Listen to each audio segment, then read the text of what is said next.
Here is the last weapon guide you'll ever need for Repo. I want this to be referenceable and pretty quick, so I'm just going to give you the important information on each item. The inflatable hammer costs about $9,000, can hit for either 3 damage or 250 if it hits an explosion, and generally can be used 25 times before it runs out of charge.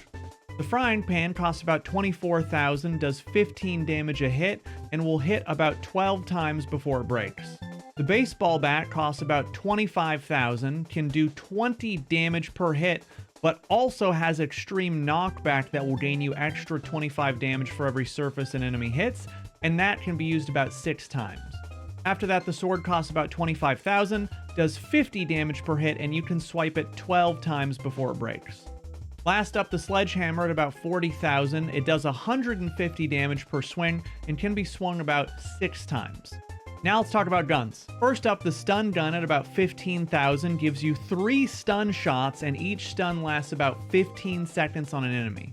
Following that is the gun at about $40,000, and it will do 100 damage, giving you 6 bullets. Now the shotgun costs about $75,000, gives you 3 shots, and each shot has 5 pellets doing 50 damage each for a total of 250 damage if you hit all the shots. Now let's talk about throwables and explosives. The human grenade costs only $2,000 and does 100 flat damage, compared to the regular grenade, which is $3,000, so it's 1,000 more, and the regular grenade does 160 damage. Then you have the duct tape grenades, which also cost $2,000, but you get 4 human grenades, each doing 100 damage. After that, we have the stun grenade, which costs $3,000, does no upfront damage, but stuns an enemy for about 15 seconds. After that, we have the shockwave grenade, which also costs $3,000, but results in an explosion that launches an enemy in some direction. Lastly, we have the rubber duck, which costs about $15,000. It does 50 damage per collision hit against an enemy, but should it explode, which it has a chance to anytime it's colliding with something, that will do 250 damage, but this item has charges. And I'm not entirely sure how many charges it has, but it's between 6 and 10, I believe.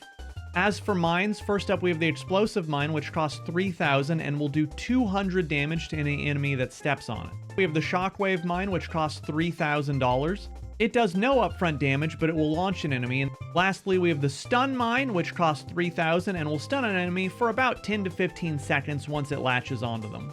Hopefully that little weapon guide was helpful so you better understand the weapons and how they work. If you have any questions about any items or weapons, please leave them for me in the comments down below, and I'll see you next time.